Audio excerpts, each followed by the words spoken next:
Hi, നമസ്കാരം. എൻ്റെ പേര് Susheela Devi. Made in 916 Kollam, Kottarakkara and Punalur. ഞാനൊരു നാൽക്കാലിയാണേ. അന്നേരം ഇവിടെ ചോദിക്കും, നാൽക്കാലിക്ക് എന്തോ ഈ വേദിയിൽ സ്ഥാനമെന്ന്. ഞാൻ കണ്ടിട്ടുണ്ട്. ഇരുകാലികൾക്ക് മാത്രമേ ഉള്ളൂ ഇവിടെ സ്ഥാനമെന്ന് എനിക്കറിയാം. ഞങ്ങളുടെ എരുത്തിൽ കെട്ടിയിരിക്കുന്നതിൻ്റെ അവിടെ ഒരു ജനലുണ്ട്. ആ ജനലിൽ കൂടെ ഞാൻ നോക്കുമ്പോഴത്തേന് കുറേ മനുഷ്യർ കയറിയിരുന്ന് പെണ്ണുങ്ങൾ എന്തോ ഒരു അമുട്ടും കൊണ്ടുവാടേ പൊട്ടിക്കുന്നത് ഇവിടെ. സത്യത്തിൽ ആ അമുട്ടും കുണ്ടും കേട്ടിട്ടുണ്ടല്ലോ, ഞാൻ അയവറക്കാൻ തന്നെ അങ്ങ് മറന്നു പോകും. എന്നാൽ ഞങ്ങളുടെ കാര്യങ്ങളും പറയാനായിട്ട് ആരെങ്കിലും വേണ്ടേ? അങ്ങനാണ് ഞാൻ ഈ വേദിയിൽ വന്നത്. അവരമുട്ടും കൊണ്ടുവന്ന് പൊട്ടിക്കുമ്പോഴത്തേന് ഒരു പൊട്ടാസെങ്കിലും പൊട്ടിക്കാനായിട്ടൊരു അവസരം തരണേ മാഷേ. എന്നാലൊന്ന് പറഞ്ഞോട്ടെ. ഇതാരായിരിക്കുന്ന താത്തയോ? താത്ത, എൻ്റെ അമ്മ പശു പറയാറുണ്ടായിരുന്നു കേട്ടോ, എൻ്റെ അമ്മൂമ്മ പശുവും താത്തയും ഒരു പ്രായമാണ്. അതായത് എൻ്റെ അമ്മൂമ്മ പശു താത്തയുടെ വീട്ടിലായിരുന്നു കേട്ടോ. കൊച്ചുനാളിലൊരു കാര്യമുണ്ട്. വേണ്ടുന്നതെല്ലാം എടുത്ത് കളയുകയും ചെയ്യും, വേണ്ടാത്തതെല്ലാം എടുത്ത് തിന്നുകയും ചെയ്യും. താത്തയ്ക്കുള്ള പണിയാണേ. ഈ താത്തയാണെങ്കിലുണ്ടല്ലോ, തിന്നാനായിട്ട് പഴം കൊടുക്കുമ്പോഴുണ്ടല്ലോ, ആ പഴത്തൊലി എടുത്ത് താത്ത തിന്നിട്ട് പഴമെടുത്ത് എൻ്റെ അമ്മൂമ്മ പശുവിന് കൊടുക്കും. ഇച്ചിരൂടെ കഴിഞ്ഞപ്പോൾ ഉണ്ടടാ, എൻ്റെ അമ്മൂമ്മ പശു അങ്ങ് ചീർത്തും വന്ന് താത്ത മെലിഞ്ഞും വന്നു. ഈ താത്തയുടെ നല്ല നടപ്പ് കാരണമാണെന്ന് തോന്നുന്നു. താത്തയുടെ ബാപ്പയും ഉമ്മയും എന്തോ എന്നറിയാമോ? താത്തയെ പിടിച്ച് ബീരാനിക്കായ്ക്ക് കെട്ടിച്ചും കൊടുത്തിട്ട് എൻ്റെ അമ്മൂമ്മ പശുവിനെ കാതറക്കായ ഉണ്ടായിരുന്ന അവിടെ കയറിട്ട് കെട്ടിച്ചും കൊടുത്തു. ആ കയറിട്ട് കെട്ടിക്കൊണ്ട് ഞാനിപ്പം നിൽക്കുന്ന വീട്ടിലാണേ വന്നത് കേട്ടോ. അവരൊക്കെ എങ്ങനെ പോയി തലമുറയായിട്ട്. ഇപ്പം ഞാനാണ് തള്ളപ്പശു. എനിക്കൊരു കൊച്ചു കുട്ടിയുണ്ട്, അവിടെ കണ്ട് നിന്നിരുന്ന് മേയുന്നുണ്ട്. ഇവിടുത്തെ അമ്മ അവിടെ നിന്ന് എൻ്റെ കരയുന്നുണ്ടോ എന്തോ അവിടെ കേട്ടോ. ഞാനിവിടെ നിൽക്കുന്ന ആ വീട്ടിലെ കാര്യം അങ്ങ് പറയാം. ഇവിടുത്തെ ഒരു അമ്മച്ചി ഉണ്ടല്ലോ, അമ്മച്ചി ഞങ്ങളെ അങ്ങനെ നോക്കത്തില്ല. അവരുടെ വരുമാനം കൂട്ടാനും എൻ്റെ ബോറടി മാറ്റാനും വേണ്ടിയിട്ട് എന്താണെന്ന് അറിയത്തില്ല, ഓരോ വർഷവും ഏതാണ്ടൊക്കെ ട്രീറ്റ്മെൻറ്റ് നടത്തുന്നതിൻ്റെ ഫലമായിട്ട് ഞാൻ ഓരോ വർഷവും അവർക്കൊരു പശുക്കുട്ടിയെ വീതം കൊടുക്കുന്നുണ്ട്. ഈ അമ്മച്ചിക്ക് ആകപ്പാട് അറിയാവുന്നത് 2 ഷൂ മാത്രമേ ഉള്ളൂ കേട്ടോ. ഒന്ന് ഷൂ എന്നും പറഞ്ഞ് ഒപ്പിടാനും അറിയാം, പിന്നെ കറക്റ്റ് സമയത്ത് രാവിലെയും വൈകുന്നേരം വന്ന് ഷൂ എന്ന് കറക്കാനും അറിയാം. ഈ കറക്കുന്ന സമയത്ത് എൻ്റെ കുഞ്ഞിനെ എടുത്ത് എൻ്റെ അടുത്തോട്ട് കൊണ്ടങ്ങ് നിർത്തും. നക്കി എൻ്റെ നാക്കും അതുപോലെ എൻ്റെ കുഞ്ഞിൻ്റെ പുറവും അങ്ങ് തേഞ്ഞു പോയി. എന്നാ ഒരു തുള്ളി പാല് അതിന് കൊടുക്കുവോ? അത് കിട്ടുമെന്നും പറഞ്ഞാൽ വരുന്നത്. അവരതെല്ലാം ഊറ്റിയെടുത്ത് നാട്ടുകാർക്കും കൊടുക്കും. പിന്നെ അവരുടെ 2 കൊച്ചുമക്കളുണ്ട് കേട്ടോ. എന്തൊക്കെയാണോ അത് ചീർത്തങ്ങ് കയറി വരുക. പിന്നെ ആ പാടെ ഈ അമ്മച്ചി ഉണ്ടല്ലോ, ഇവിടുത്തെ അമ്മച്ചിക്കൊരു കാര്യമുണ്ട്. അവരെന്തോ സംസാരിച്ചാലും തുള്ളിക്കൊണ്ടേ സംസാരിക്കത്തുള്ളൂ. ഈ അമ്മച്ചിയുടെ തുള്ളൽ കാരണമാണെന്ന് തോന്നുന്നു അവരുടെ മരുമോള് തുള്ളിക്കൊണ്ടങ്ങ് പോയി. പിന്നെ ഈ 2 പേരുടെയും തുള്ളൽ തമ്മിൽ വ്യത്യാസം ഉണ്ടായിരുന്ന ഈ അമ്മച്ചിക്ക് ഓട്ടം തുള്ളലാണെങ്കിൽ മരുമോടെ ശീതങ്കം തുള്ളലായിരുന്നേ. പക്ഷെ അമ്മച്ചിക്ക് ഒറ്റ മോനെ ഉള്ളായിരുന്നു. ആ മോന് ഇഷ്ടം ശീതങ്കം തുള്ളലായതുകൊണ്ട് മാത്രം ആ മരുമോടെ പുറകെ പോയി. പിന്നെ 2 കൊച്ചുങ്ങളുണ്ടായിരുന്നു. ആ കൊച്ചുങ്ങളെ ഇവിടെ നോക്കുന്നത്. പിന്നെ ഞാനുണ്ടായിട്ട് ആ കൊച്ചുങ്ങൾ ഇങ്ങനെ അങ്ങ് നിൽക്കുന്നു. പിന്നെ ഇവിടെ ഒരു ചേട്ടനുണ്ട്, ഇവിടുത്തെ അച്ഛനാണ്. ഈ ചേട്ടനെ എല്ലാവരും പുരുഷോത്തമൻ ചേട്ടാന്നാ വിളിക്കുന്നത്. ഈ പുരുഷോത്തമൻ ചേട്ടനെ കുറിച്ചാണോ എന്തോ ഒരു കവി പാടിയിട്ടുണ്ട്. പ്രസാദം വദനത്തിങ്കൽ കാരുണ്യം ദർശനത്തിലും മാധുര്യം വാക്കിലും ചേർന്ന് ഉള്ളവനേ പുരുഷോത്തമൻ. ഇനി പ്രസാദം, കാരുണ്യം, മാധുര്യം ആണുങ്ങൾക്ക് മാത്രമേ ഉള്ളൂ. പെണ്ണുങ്ങൾക്ക് ഇങ്ങനെയുള്ള ഗുരുവൊന്നും ഇല്ലേന്നും ചോദിച്ച് എല്ലാ പെണ്ണുങ്ങളോടും ചേർത്ത് ഇങ്ങോട്ട് വന്ന് പങ്കാളിയിടാൻ വന്നേക്കല്ലേ ഒരു കവിയാണ് പാടിയത്.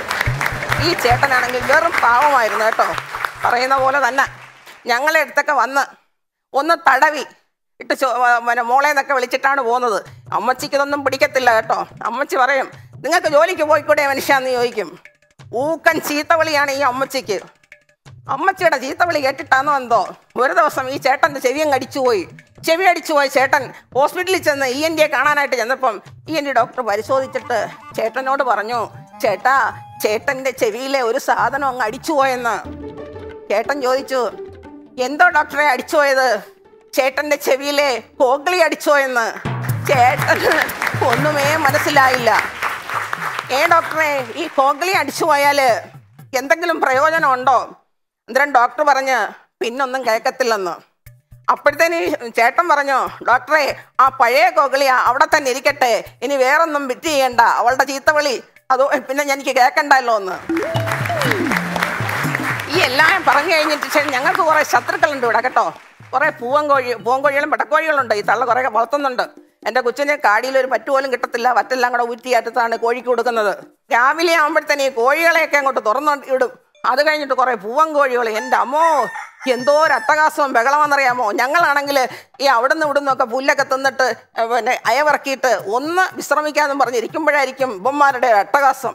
ഈ അട്ടകാസവും ബഹളവും കേട്ടിട്ട് ഇങ്ങനെ ഞങ്ങൾ നോക്കുമ്പോഴത്തേന് ഒരു കണ്ടംപൂച്ച പറയും, നീ കിടന്ന് അട്ടകസിച്ചോടാ, എപ്പോഴാണോ എന്തോ വല്ലവൻ്റെ വായിലോട്ട് കയറി പോകുന്നത്. ഈ സാധാരണ വൈകുന്നേരം ഈ കോളേജ് വിട്ട് വരുന്ന പെൺപിള്ളേരുടെ ഇടയിൽ കൂടെ കയറി ഒരു കസർത്ത് കാണിക്കുന്ന കുറെ ഞൊടിയന്മാരില്ലേ, ആ ഞൊടിയന്മാരുടെ കൂട്ടാണ് ഈ പൂവൻകോഴി. അതുപോലെ തന്നെ ഈ ഫാഷൻ പരേഡുകളിൽ ഒരു ഉടുപ്പുമില്ലാതെ ഞെളിവിരി കൊള്ളുന്ന കുറെ സൈസുകളുണ്ട്. അതുപോലെയുമാണ് ഈ പൂവൻകോഴികളെ. പിന്നെ ഇവന്മാർക്കൊരു ഡാൻസ് ഉണ്ട്. ഈ മൈക്കിൾ ജാക്സന്റെ ഏതാണ്ടൊരു ഉണ്ടല്ലോ മൂൺ വാക്കിങ് പോലെ ഇങ്ങനെ ചെയ്തിട്ട് പിടകൾ എന്തോ പിടച്ചോ എന്തോ. സത്യത്തിൽ ഞാനൊന്ന് ചോദിച്ചോട്ടെ മാഷേ, ഈ പൂവൻകോഴികളെയാണോ കെട്ടിയിടേണ്ടത്, ഞങ്ങളെയാണോ? എന്തിനാ ഞങ്ങളെ ഇങ്ങനെ കെട്ടിത്തിടുന്നത്? ഞങ്ങൾ ഇവിടെ അവിടെ നിന്ന് ഞങ്ങളെ അഴിച്ചു വിട്ടാൽ ഞങ്ങൾ അവിടെ നിന്നങ്ങ് മേഞ്ഞോളും. ഇവന്മാരെന്തുവാ ഈ കാണിക്കുന്നത്? ഇതൊന്നും കാണാതെ കെൽപ്പില്ലാതെ ഞങ്ങൾ കണ്ണടച്ചങ്ങ് അയവിറക്കാൻ തുടങ്ങും. ഇനി പറഞ്ഞ് ഈ വീട്ടിലെ കാര്യങ്ങൾ മാത്രമേ പറഞ്ഞോളൂ, ഞങ്ങളുടെ കാര്യങ്ങളൊന്നും പറഞ്ഞില്ല. ഞങ്ങൾക്കും ഉണ്ടേ സന്തോഷങ്ങളും ദുഃഖങ്ങളും, അതൊക്കെ പറയണ്ടേ. ഞാനൊരു കാര്യം ചോദിച്ചട്ടെ, നിങ്ങൾ ഈ മനുഷ്യർ ഈ കൊച്ചുങ്ങളെ പ്രസവിക്കുമ്പോഴത്തേന് നിങ്ങൾ ഏതാണ്ടൊക്കെ സീറ്റ് കോൺട്രിബ്യൂഷനൊക്കെ നടത്തുമല്ലോ. എന്തോന്ന് സീറ്റ് കോൺട്രിബ്യൂഷൻ? ഈ കന്നുകാലിക്ക് എന്തുവാ ഇംഗ്ലീഷ് അറിയാമോന്ന് ചോദിക്കും. പിന്നെ ഇല്ലയോ, ഇവിടെ തമ്മച്ചി ഉണ്ടല്ലോ, ഞങ്ങളെ പുല്ല് തിന്നാനായിട്ട് ഒരു CBSE സ്കൂളിന്റെ ബാക്കിലോട്ടാണ് കൊണ്ടുകെട്ടുന്നത്. അങ്ങനെ ഞങ്ങൾ അവിടെ നിന്ന് പുല്ലും തിന്ന് പിന്നല്ല അതും കൂടെ അങ്ങ് പഠിച്ച്, ഇംഗ്ലീഷ് കൂടെ അങ്ങ് പഠിച്ച്. അതുകൊണ്ടാണ് ഇംഗ്ലീഷ് ഇടയ്ക്കൊക്കെ കയറി വരും. ഒന്ന് ക്ഷമിച്ചേക്കണേ. പിന്നെ നിങ്ങൾക്കൊരു കാര്യമുണ്ട്, ഈ കുട്ടികൾ ഇച്ചിരിയുടെ ഒരു 28 കെട്ടോ, നൂല് കെട്ട്, ചരട് കെട്ട്, 28 കെട്ട്, 4 കെട്ട്, എന്തോരം കെട്ടാടേ കെട്ടുന്നത്. ഞങ്ങൾ പ്രസവിക്കുമ്പോൾ ആരെങ്കിലും അറിയാറുണ്ടോ? ഞങ്ങൾക്ക് ആരെങ്കിലും മുട്ടായി തരാറുണ്ടോ? ഇല്ല. ഈ നൂല് കെട്ട് പോയിട്ട് ഒരു നൂൽബന്ധം പോലും ഞങ്ങൾക്കുണ്ടോ? പ്രസവിക്കുന്ന അന്ന് മുതൽ അവസാനം വരെ നൂൽബന്ധം പോലും ഇല്ലാതിരിക്കാനാണ് ഞങ്ങളുടെ വിധി. ഞാൻ ഈ നാൽക്കാലികളെ കുറിച്ചൊക്കെ പറയുമ്പോഴത്തേന് എന്നെ എടുത്ത് നാൽക്കാലി വികസന കോർപ്പറേഷന്റെ ചെയർമാനൊന്നും ആക്കിക്കളയല്ലേ. എനിക്ക് ഇതൊന്നും താങ്ങാനായിട്ടുള്ള ശേഷിയില്ല. ഈ തള്ള കറന്ന് എൻ്റെ കാൽസ്യം മൊത്തം പോയി. നേരെ നിൽക്കാൻ പോലും എനിക്കൊക്കത്തില്ല. എന്നാൽ എന്തെങ്കിലും കാൽസ്യം തരുമോ? അതും ഇല്ല. ഇവർ കറന്നുകൊണ്ടങ്ങ് പോത്തേയുള്ളൂ. അത് അവരുടെ വരുമാനത്തിന്റെ മാർഗം കൂട്ടാൻ വേണ്ടിയിട്ട്. ഞാൻ എൻ്റെ മനസ്സിൽ കുഞ്ഞു മനസ്സിൽ ഒരു തള്ളപ്പശുവിന്റെ മനസ്സിൽ തോന്നുന്നതായിരിക്കും. എന്റെ കുഞ്ഞ് ഇവിടെ കിടന്ന് കരയുന്നുണ്ട് കേട്ടോ. എൻ്റെ കുഞ്ഞെ, നീ അവിടെ കിടക്കുന്നോ? ഇച്ചിരി എനിക്ക് നിനക്ക് വന്ന് പാപ്പം തരാനായിട്ട് ഞാൻ മനുഷ്യരല്ല കേട്ടോ. നീ പാപ്പം തിന്നില്ലെങ്കിൽ പിന്നെ ഏതാണ്ട് ഒരെണ്ണം ഉണ്ടല്ലോ മൊബൈൽ, അത് കാട്ടിത്തരാനും എൻ്റെ ഇല്ല കേട്ടോ. നീ അവിടെ നിൽക്കി, ഇച്ചിരി കറക്റ്റ് സമയമാകുമ്പോഴത്തേന് തള്ള വരും, ഇവിടോട്ട് വന്ന് നിർത്തിക്കോളും, തന്നെ ഞാൻ നക്കിക്കോളാം. ഒരു സിനിമ എടുക്കാനായിട്ട് ആഗ്രഹമുണ്ട് നാൽക്കാലികൾക്ക് വേണ്ടി മാത്രം. അതിനുള്ള ഫിനാൻഷ്യൽ സ്റ്റെബിലിറ്റി ഒന്നും നമുക്കില്ല എങ്കിലും ഒരു ഹെഡ് മാത്രമേ ഉള്ളൂ. നിങ്ങളങ്ങ് ആക്കിക്കോ. ഒരു ഫിനിക്സ് ഗേളിന്റെ കോഞ്ഞാട്ട ജീവിതം ഇതേ നമുക്കൊക്കൂ. ഇതിന്റെ ഹെഡ് മാത്രമേ നമുക്കൊക്കൂ. ഞാനൊരു കാര്യം ചോദിച്ചോട്ടെ, ഞങ്ങൾക്കൊരു കുടുംബം ഉണ്ടോടെ? ഡെയിലി ന്യൂസ് അറിയാനായിട്ടൊരു കുടുംബശ്രീ ഉണ്ടോടെ? കളിച്ചുല്ലസിച്ച് അടിച്ച് പിരിയാനായിട്ടൊരു ഭർത്താവ് ഉണ്ടോടെ? പടക്കം പൊട്ടിക്കാനായിട്ടൊരു അമ്മായിയമ്മ ഉണ്ടോടെ? ഞങ്ങൾക്ക് കതിനാവടിക്ക് തിരികൊളുത്താനായിട്ട് ഒരു മൂട് നാത്തൂനുണ്ടോടെ?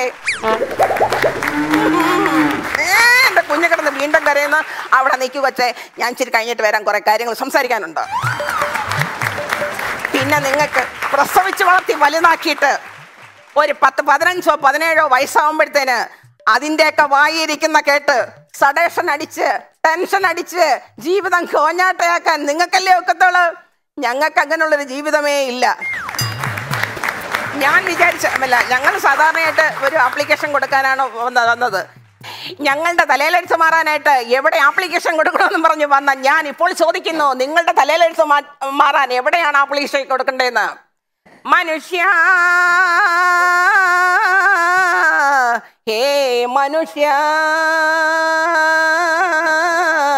വലിച്ചെറിയോ നിന്റെ മുഖം മൂടി.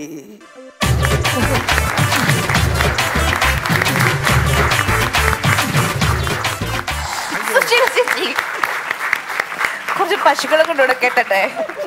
എനിക്ക് ഒരെണ്ണത്തിനെ താങ്ങാൻ വയ്യ. മൊത്തത്തിലൊരു സംഭവമായിരുന്നു. നല്ലൊരു കൈഡി കൊടുക്കാം ചേട്ടാ. ടീച്ചറെ, ഞാൻ ഇതുവരെ അങ്ങനെ ഒരു പശുവിന്റെ പെർസ്പെക്റ്റീവിൽ ആരെങ്കിലും ഇവിടെ വന്നൊരു പരിപാടി അവതരിപ്പിക്കുന്നതായിട്ട് കണ്ടിട്ടില്ല. അപ്പൊ ഞാൻ ആദ്യം തുടക്കത്തിൽ ഞാനൊരു നാൽക്കാലിയാണ്, ഞങ്ങളുടെ എരുത്തിന്ന് നോക്കുമെന്നൊക്കെ പറഞ്ഞെടുത്തുന്നത്. പിന്നെ കുറെ നേരം പക്ഷെ വീടും വീട്ടുകാര്യങ്ങളും ഒക്കെ പറഞ്ഞിട്ട് ആകെപ്പാടെ ഞങ്ങളുടെ പാലെല്ലാരും കൂടെ കറന്നുകൊണ്ട് പോകുന്നു, ഞങ്ങൾക്കൊരു കുടുംബം ഇല്ല എന്നുള്ളതിൻ്റെയൊക്കെ അപ്പുറം കുറച്ചുകൂടെ ഏതൊക്കെയോ ഏരിയകൾ ഇതിൽ കിട്ടായിരുന്നു, പിടിക്കായിരുന്നു എന്ന് എനിക്ക് വല്ലാതെ തോന്നി. നമ്മൾ പശുവായിട്ട് ഇന്ന് സംസാരിക്കാൻ വന്നാൽ പശുവിന് പല ഏരിയകളെ കുറിച്ചും വളരെ കൃത്യമായി സംസാരിക്കായിരുന്നു. പശുവിന്റെ കാഴ്ചപ്പാട് നമ്മളെ പറ്റി പറയായിരുന്നു. അങ്ങനെയൊക്കെ ഒരുപാട് പറയാവുന്ന ഒരു സ്കോപ്പുള്ള വിഷയമായിരുന്നു. പിന്നെ ടീച്ചറിന്റെ ഒരു ശൈലിയും അയ്യോ ഞാനൊന്ന് ചോദിച്ചോട്ടെ ഇരിക്കട്ടെ എന്നൊക്കെ പറയുന്ന ആ സാധനമൊക്കെ കണ്ടോണ്ടിരിക്കാൻ നല്ല രസമാണ്. ഒന്ന് പറയൂ ഹോ എന്നൊക്കെ പറയും. ഈ സാധനവും ഈ കരക്കുമൊക്കെ വളരെ ആ സാധനമൊക്കെ വളരെ നല്ലതായിരുന്നു. എനിക്ക് ഈ വിറ്റിന്റെ കാര്യത്തില് ഇടയ്ക്ക് ആ കൊച്ചു കരച്ച് അങ്ങോട്ട് നോക്കും, രക്ഷയില്ലാത്തപ്പോ ഒക്കെ കൊച്ചിനെ കരയിക്കും. ടീച്ചർക്ക് എപ്പോ രക്ഷയില്ല, അയ്യോ എന്റെ കൊച്ചു കരയുന്നു നിക്കേ ഞാൻ വരാം എന്നൊക്കെ പറഞ്ഞ് വിടുന്നതല്ലാതെ എന്തോ എനിക്കൊരു ഇച്ചിരിയും കൂടി ഈ പശുവിന്റെ കാര്യത്തിൽ നിന്ന് ആലോചിച്ചിരുന്നെങ്കിൽ 1 കിലോ ഐറ്റംസ് വേറെ കിട്ടിയേനെ എന്ന് എനിക്ക് തോന്നിപ്പോയി. ആ പ്രദേശത്ത് പിടിച്ചില്ല, ബാക്കിയെല്ലാം ഗംഭീരമായി കേട്ടോ. ടീച്ചറെ നല്ല പെർഫോമൻസ് ആയിരുന്നു കേട്ടോ. കണ്ടന്റ് വൈസ് തന്നെയാണ് ഇതിന്റെ ഒരു പുതുമ. നമ്മളാരും ഇപ്പൊ ബിഷു പറഞ്ഞ പോലെ നമ്മളാരും പ്രതീക്ഷിക്കില്ലല്ലോ ഒരു പശു ഇവിടെ വന്നിട്ട് ഒരു പശുവിന്റെ ദീനരോധനമായിരുന്നു നമ്മളെല്ലാവരും കേട്ടത്. അതിനിടയ്ക്ക് തുടക്കത്തിൽ വന്നിട്ട് പാവ ഈ താത്തേനെ എന്തൊക്കെയോ പറഞ്ഞ് എനിക്കൊന്നും മനസ്സിലായില്ല. താത്തേടെ അപ്പൂപ്പൻ ഖാദർ കയറ് കെട്ടി എന്നൊക്കെ പറഞ്ഞൊരു കഥ കോംപ്ലിക്കേറ്റഡ് ആക്കിയിട്ട് ഒരു കഥ താത്ത പോലും അറിഞ്ഞിട്ടില്ല. ഞാൻ ഈ പഴം നിന്നിട്ട് തൊലി നിന്ന കാര്യമൊക്കെ പറഞ്ഞു. എന്താ നമ്മുടെ ഇങ്ങനത്തെ ഒരു വേദിയിൽ നമ്മൾ ഇങ്ങനെയുള്ള കാര്യങ്ങൾ പ്രസന്റ് ചെയ്യുന്ന സമയത്ത് കുറച്ചും കൂടി നമ്മൾ ഫൺ എലമെന്റ് അതിലേക്ക് കുറച്ചും കൂടി കൊണ്ടുവരാനായിട്ടുള്ള ഒരു ശ്രമം നടത്തിക്കഴിഞ്ഞാൽ ഒന്നുകൂടി ഭംഗിയാവും. ടീച്ചറുടെ ശൈലി ഞങ്ങൾക്ക് എല്ലാവർക്കും ഭയങ്കര ഇഷ്ടമാണ്. Okay teacher.